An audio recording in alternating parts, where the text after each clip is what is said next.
was at a program I did in Cleveland, Ohio, for school board members. This fella came up to me afterwards. He said, "Well, must be nice to be you."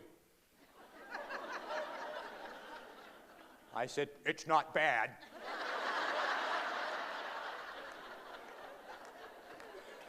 He said, "Well, I mean, all your choose joy, change your focus, laugh it off. Everything's a big joke to you, I guess.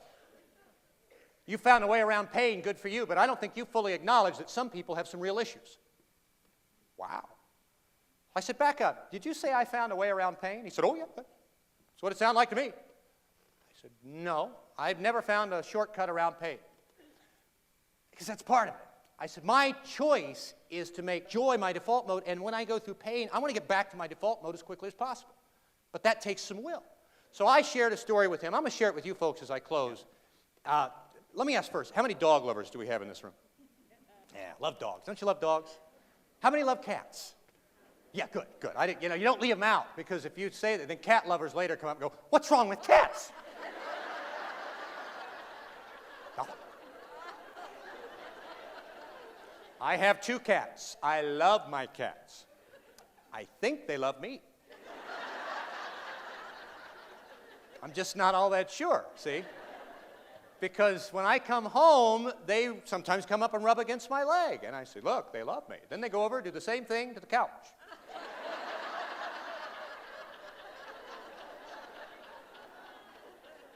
I heard the comedian Paul Provenza, I believe it was him, who said the difference between a dog and a cat. A dog, if you die, the dog sometimes has been known to refuse food or drink and will lie in grieving until it finally dies itself. The cat, on the other hand, as they're wheeling her body out of the room, will be playing with the tag on your toe.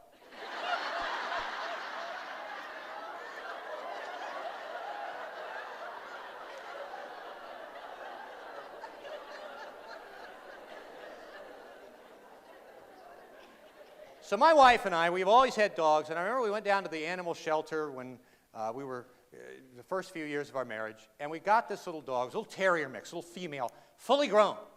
And I remember asking the woman, I said, "Is this dog housebroken?" She said, "Oh, yes." And we took it home, and I found out it was housebroken, but it wasn't fanatical about it. Kind of casual about the whole housebreaking thing. It was kind of like, "Is that important to you? I'll try."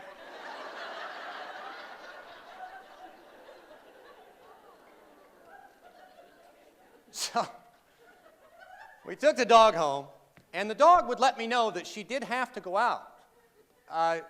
For example, in the morning, she would come over and scratch the bed. Gotta go.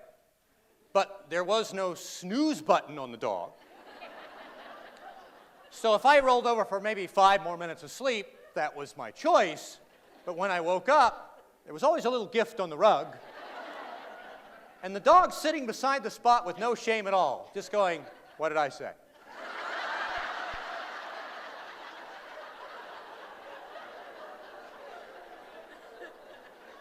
Can't really fault the dog at that point, can you? So, about 10 years ago, I guess it was, when we still had this little dog, and she was with us for a lot of years.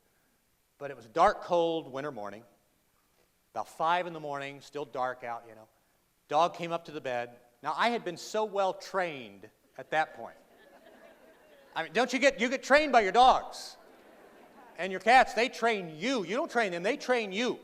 So, she came over the bed, scratched the bed. I didn't even have to wake up fully to understand what I had to do. I just started running. I was like, "Gotta get the dog out," And I ran out of the room. The dog knew the drill. She was in the lead. We ran out of the room, down the stairs, went charging to the living room, heading that big turn through the dining room to the kitchen to get to the back door. But it was early morning. It was dark. I was sleepy, and there was a TV stand where it wasn't supposed to be. And I didn't clear that TV stand. I almost did. I came within maybe a half an inch. I don't know. Whatever the width of my little toe is, that's the part that didn't get around. And there was a snap. I heard it. But here's the weird thing. I didn't feel anything for a minute. There was a delay, of some kind of little delay. I was like, what was that? Ah! You know. But when that pain message finally got to my brain, it was a pain I really am having a hard time even expressing to you. The only thing I can tell you is until that moment, I had no idea I could speak Spanish.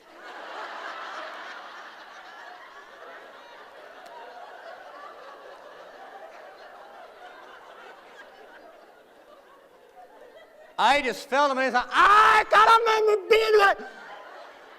My wife is a Spanish teacher. Woke up, understood every word I said. Believe he hurt his foot.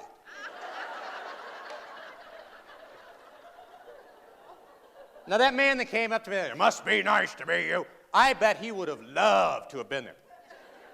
He would have been sitting on my couch with a bag of popcorn, you know? And as I rolled around in agony, I said, hey, Dave, why don't you choose some joy?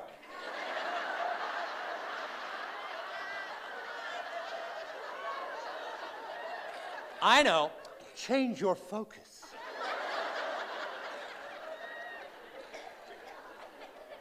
I couldn't have told you my middle name right then. I told this story to a group of senior citizens at a hospital not too long ago. A lady came up to me afterwards. She said, what happened to the dog? I said, I don't know.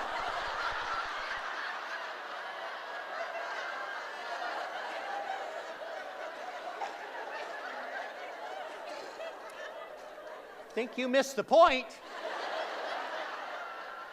I was in agony. Let me ask you a question. Has anyone here ever been to the doctor for a broken toe? Any of you? You have? Look at all these clumsy people. Look at them. Did you raise your hand? Who did? Down here? You did? What did the doctor do for you? Taped it. Taped it. You know what that's called? Nothing. I think it's called the easiest day in medical school is what that's called. Did they x-ray it? Did they x-ray it? Didn't x-ray it? X-rayed mine because, you got a bill for something. So he came out with a big x-ray of my foot. He goes, oh, that's broken. I said, yeah, I thought the toenail on the bottom was a bad sign.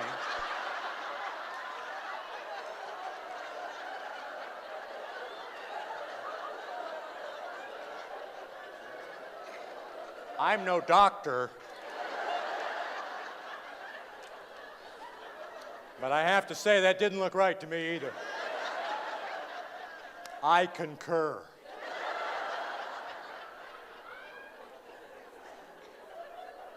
So he got out the tape. I said, what are you going to do? Got out the tape. It does have a name. You know what it's called? Buddy taping. Tape the broken toe to the good toe beside it. Doesn't even sound medical. Sounds like a camp activity to me.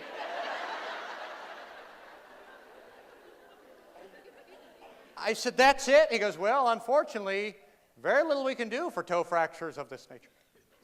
It's like it's something out of Home Improvement.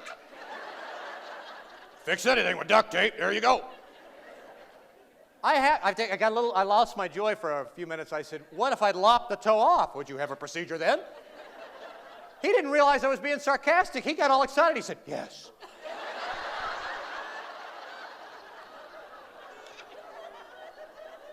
If you preserve the digit. That's what he called it. The digit. We could reattach that. You'd probably get full use back.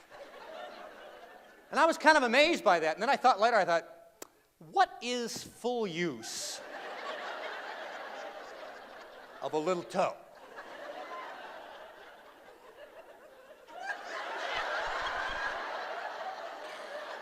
That's all mine does.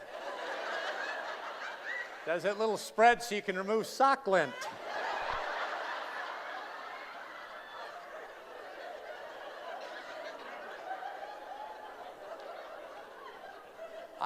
I said, what if there was I needed a heart, and there were a donor available? Aren't there people that put a new heart in my chest? He goes, oh, Major organ transplants are almost routine. But if I stub my toe, medical science is baffled.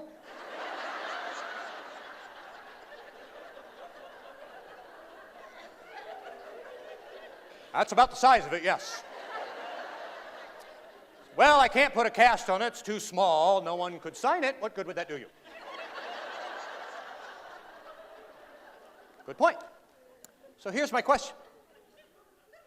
What does anything we've talked about today, all day here, have to do with that situation? Life and death? No. Painful? Oh, yeah. Stressful? You bet. In the moment that happened, did I have these choices? Well, I didn't feel like I did. At that moment, I had to respond to pain. Pain filled my world. I was just being human in my response to pain. In the next few hours, well, maybe there I got someplace to work. I've got something to work on. But I'm not there yet. In that time, I was still just eaten up with I'm in pain, this hurts.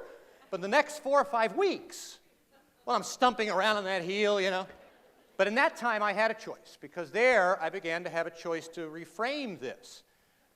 You know who helped me was my mother. My mother is one of the funniest people I've ever known in my life, and I called her up. But I got to be honest, I was not looking for her humor. I wanted maternal sympathy. Yes, I wanted Mommy to kiss the boo-boo. You don't really outgrow that, do you? I called her up. I said, Mom, guess what I did? And I told her, and she went, oh, honey, I'm so sorry.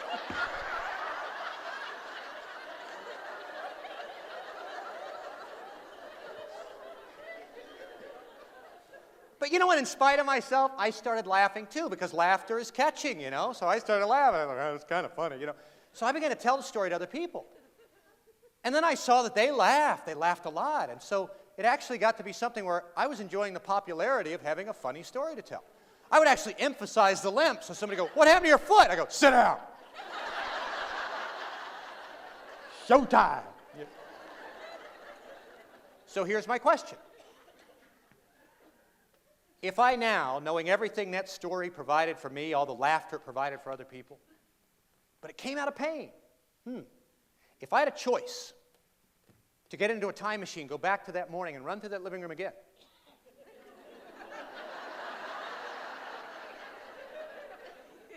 but the choice to avoid that TV stand, would I? Yes, you bet. Step around it, make up a story. What would you know?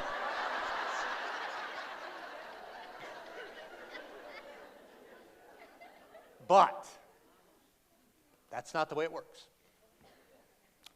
Pain chooses us. Stress chooses us. Grief sometimes comes knocking on our door.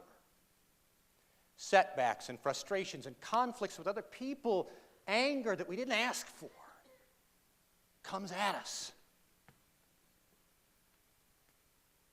What's my choice? My choice isn't whether or not I'm going to have pain. Yeah, I'm alive. That means I'm going to have pain. My choice is whether or not I allow pain to define who I am. Oh, that's all I am is just a sufferer professionally. My choice isn't whether or not I'm going to have grief. I've loved people and I've lost people. And I've grieved. But my choice is whether or not I allow that grief to stop me from moving forward and just to become hopeless. My choice isn't even whether or not I'm going to get angry. Sometimes there's injustice. Sometimes things are not fair. Sometimes there's conflict. Sometimes people have priorities that I don't share. My choice isn't whether or not I'll get angry. My choice is whether or not I allow anger to make me a cynic. Just give up. But when I do these things, I choose joy. I make it part of how I communicate to others. With something as simple as a smile, which is the primary humor response. Did you know that? Primary humor response, smile. That is a beginning. That's a gift. And that's a language of joy. Folks, I've got to tell you, I have enjoyed so much this conference. God bless you. I just think this is a great thing. Thank you so much for your attention.